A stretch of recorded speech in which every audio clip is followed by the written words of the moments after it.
गुरुवे नमः। सचकृतार धाम से जय गुरुओं पीरों की जोगी नाथों की समझेंगे कि बाबा जी पौनारी जी लखदाता जी शास्त्र में लिखी कि बाबा जी भक्ति से मिलेंगे या बाबा जी कृपा से मिलेंगे। कई शास्त्र ग्रंथों पंथों में कहीं ऐसा लिखा है कि भक्ति करने से भगवान मिलता है, कहीं लिखा है कि कुछ भी कर लो जब तक भगवान तुम पे कृपा नहीं करेंगे तब तक तुम भगवान को नहीं पा सकते। तो इन दोनों बातों में क्या सत्य है कि भक्ति करने से भगवान मिलते हैं कि भगवान की कृपा से ही मिलते हैं? तो फिर हम ये सोच सकते हैं कि भगवान की कृपा से ही अगर भगवान मिलने हैं तो जब कृपा आनी होगी हो जाएगी तो हमें भगवान मिल ही जाएंगे, तो इसमें भक्ति करने की क्या जरूरत है? और जब भक्ति करने से भगवान मिल ही जाने हैं तो फिर कृपा की हमें क्या जरूरत है? तो ये दोनों आपस में शास्त्र में लिखी हुई बातें हैं, इसको सुलझाएंगे। इनमें से सही क्या है? भक्ति करने से भगवान मिलेंगे, जब भगवान की कृपा होने से भगवान मिलते हैं। तो भक्ति करने से क्या होता है? भक्ति का उद्देश्य होता है अपने अंतःकरण को शुद्ध करना, अपने मन को शुद्ध करना, तन मन धन से सेवा करके अपने गुरु की आराध्य इष्ट की इस मन को शुद्ध बनाना, इसका नाम भक्ति करना, जन सेवा करना। उनकी हरि गुरु भगवान की खुशी में ही अपनी खुशी रखना, उनकी निष्काम भक्ति करना, उनका दर्शन, उनका प्रेम, उनका सेवा, उनकी कृपा, सिर्फ ये चार उनसे इच्छाएं रखते हुए, क्योंकि ये चारों इच्छाएं निष्काम भक्ति की होती है। तो तन मन धन से सेवा करना, जब भक्ति करना जिससे मन हमारा शुद्ध हो जाए। अब मन शुद्ध होने के बाद क्या हमें पौनारी लखदाता जी जहाँ राम कृष्ण जो भी राधे इष्ट जब भगवान है वो हमें मिल जाएंगे। तो शुद्ध मन से भी भगवान हमें नहीं मिलेंगे, क्योंकि भगवान दिव्य है, अद्भुत है, अलौकिक है, अगम अगोचर है। तो मन शुद्ध होने के बाद जड़ भरत थे, उन्होंने किरनी से प्यार कर लिया, एंड में तो इनको किरण की जोन में जाना पड़ा। विश्वामित्र थे, इतनी तपस्या करके एंड में इंद्र ने अपने अप्सराओं को भेज के मेनका को उनको ही वरिष्ठ कर दिया। तो बड़े बड़े मन शुद्ध को करने वाले, शुद्ध बना लेने वाले अजामिल वो भी भ्रष्ट हो जाते हैं। तो इसलिए मन शुद्ध अगर हम कर भी लें तो क्या शुद्ध मन से हमें बाबा जी मिल जाएंगे, जहाँ उनके दिव्य दर्शन मिल जाएंगे, उनका दिव्य प्रेम। तो वेद शास्त्र ग्रंथ पंथ ये कहते हैं कि तुम्हें सिर्फ मन शुद्ध करना है, मन शुद्ध करने तक तुम्हारी मेहनत है। शुद्ध मन को हरि गुरु भगवान दिव्य बनाएंगे, स्वरूप शक्ति से युक्त करेंगे, शिव शक्ति से युक्त करेंगे। फिर इस आंख में, अंतःकरण में ये दिव्य हो जाएगा, इस आंख में भगवान की आंख, इस कान में भगवान का कान, इस नासिका में भगवान की नासिका। मतलब कि ये जो ज्ञान इंद्रियां हैं हमारे पास हो, ये जो अंतःकरण है जो कि अनंत जन्म के संचित कर्मों से पाप युक्त और गंदा है, तो तन मन धन से भक्ति करके वो शुद्ध होगा, और शुद्ध के बाद वो दिव्य बनाया जाएगा, और दिव्य अंतःकरण से फिर दिव्य दर्शन होगा, दिव्य दर्शन होंगे, दिव्य दिव्य अलौकिक जगत में हमारा प्रवेश हुआ। तो अंतःकरण शुद्ध होने के बाद भी गुरु के माध्यम से बाबा जी शिव शक्ति को 5 देव उपासना में कृष्ण, विष्णु उपासना, शिव उपासना, गणेश उपासना, सूर्य उपासना, आदि शक्ति दुर्गा उपासना। तो गुरु के भक्ति के साथ ही ये आराधना करने का हुक्म है। कल्ली ये 5 देव उपासना नहीं होती, ये गुरु भक्ति के साथ ही रूल है, अकाट नियम है। ये 5 देव उपासना होगी, और जैसी भक्ति आराध्य इष्ट की हो वैसी ही भक्ति गुरु की हो, या कल्ली गुरु की भक्ति हो, तब हमें हमारा लक्ष्य मिलेगा। क्योंकि गुरु के माध्यम से ही हमें भगवान स्वरूप शक्ति का दान करेगा।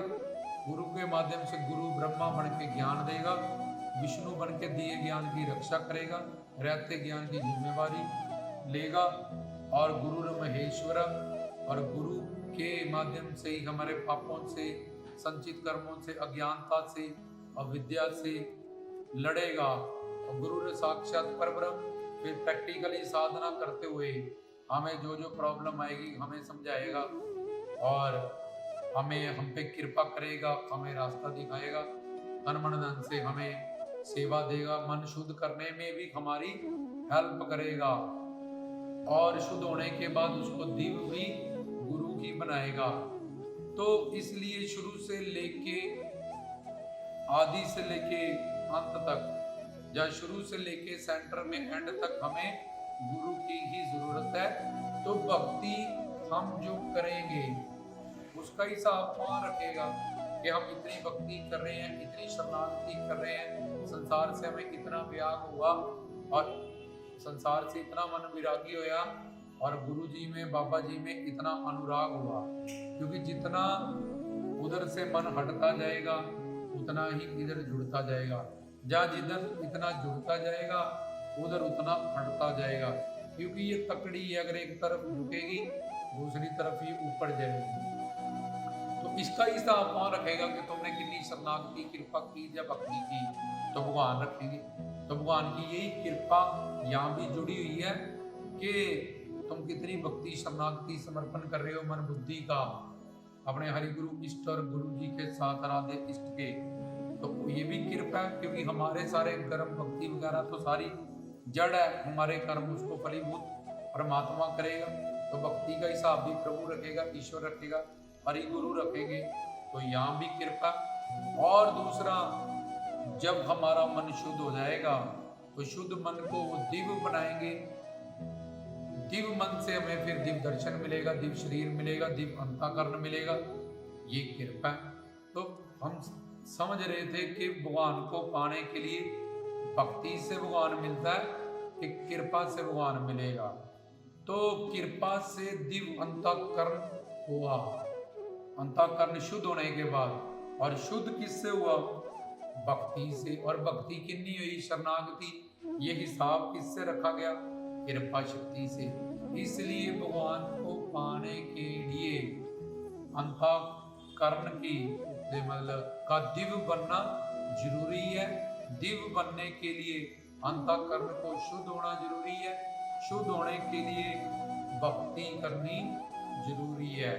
इसलिए भगवान को पाने के लिए भक्ति से शुरू होगा काम और कृपा साथ में जुड़ी रहेगी। जितने परसेंट भक्ति करते जाएंगे उन्ने परसेंट ज्ञान विराग होता जाएगा, भगवान से अनुराग होता जाएगा, बाबा जी से, गुरु जी से और संसार से विराग होता जाएगा। धीरे धीरे करके जब 100% भक्ति हो जाएगी, 100% शरणागति हो जाएगी, तो 100% हमारा मन बाबा जी से अनुरागी हो जाएगा, संसार से विरागी हो जाएगा। तो उतनी ही लिमिट में, उतनी ही कृपा से हमें हमारी भक्ति का फल साथ साथ में उसी भक्ति। एक तरफ सूरज चढ़ रहा है और अंधकार, ये नहीं है कि पहले सूरज आएगा फिर अंधकार जाएगा, सूरज आता जाएगा अंधकार जाता जाएगा। इसलिए भक्ति और कृपा इन दोनों से ही बाबा जी हमें मिलेंगे। बाबा जी हमें गुरु से मिला देंगे, गुरु हमें रास्ता दिखा देंगे, लेकिन साधना हमें खुद करनी है। क्योंकि भगवान सत्य संकल्प है। अगर भगवान ऐसे ही संकल्प कर ले कि सबको भगवत प्राप्ति हो जाए तो फिर किसी को कुछ करना ही ना पड़े, ना संतों को आना पड़े अवतार लेके, लेकिन फिर ये सारी सृष्टि जड़ हो जाएगी। इसलिए साधना अपने लिए खुद करनी पड़ती है। जीव को आज करे, अनंत जन्म बाद करे। और जो इस लापरवाही में बैठा हुआ है कि बाबा जी करा देंगे, गुरु जी करा देंगे, तो उन्होंने तुम्हें ज्ञान दे दिया, उन्होंने तुम्हें एक एक चीज समझा दी, बाबा जी ने तुमको गुरु से मिला दिया, तो यही उनकी सबसे बड़ी कृपा। मानव शरीर तुम्हें मिला है, गुरु से मिलाया हुआ है, प्रवचन मिल रहा है, सत्संग मिल रहा है, अब हमको चलना है। तो भक्ति मन को शुद्ध करती है तन मन धन से सेवा करके, भक्ति करके हमें मन को पहले शुद्ध करना पड़ता है, फिर उस शुद्ध मन को बाबा जी गुरु के माध्यम से दिव्य बना देते हैं और फिर वो दिव्य मन से बाबा जी हमें मिलते हैं। तो बाबा जी मिले दिव्य दिव्य आंख से, दिव्य अंतःकरण से, दिव्य अंतःकरण बना मन के शुद्ध होने के बाद मन शुद्ध हुआ भक्ति से। इसलिए बाबा जी को पाने के लिए भक्ति करना जरूरी है। भक्ति प्लस कृपा, इन दोनों से ही बाबा जी हमें मिलेंगे। इसलिए भक्ति करनी ही पड़ेगी। आज करें, कल करें, सरो जन्म बाद करें।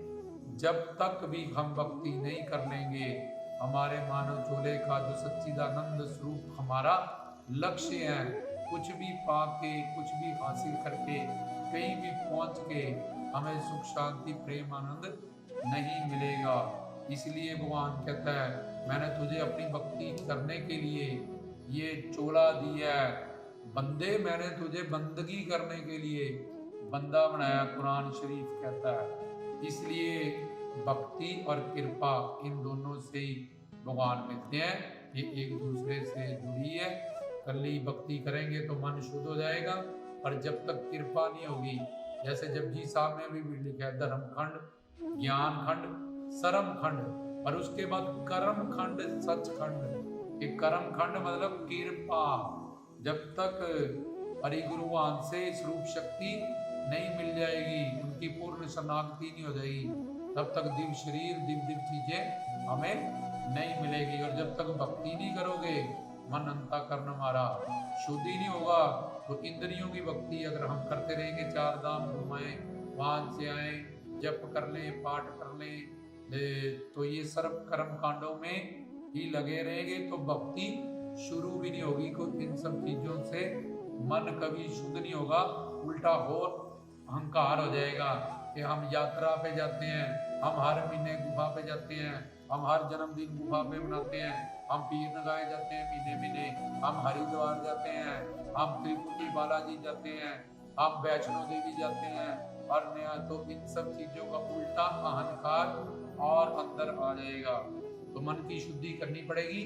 इसके लिए पूर्ण गुरु सदगुरु के पास जाना पड़ेगा, उससे शिक्षा प्लस दीक्षा लेनी पड़ेगी, दोनों चीजें, तब ये मन शुद्ध होगा। शुद्ध मन फिर दिव्य होगा, फिर बाबा जी का दिव्य दर्शन होगा। तो भक्ति और कृपा दोनों ही आवश्यक है बाबा जी को पाने के लिए। रामदास की तरफ से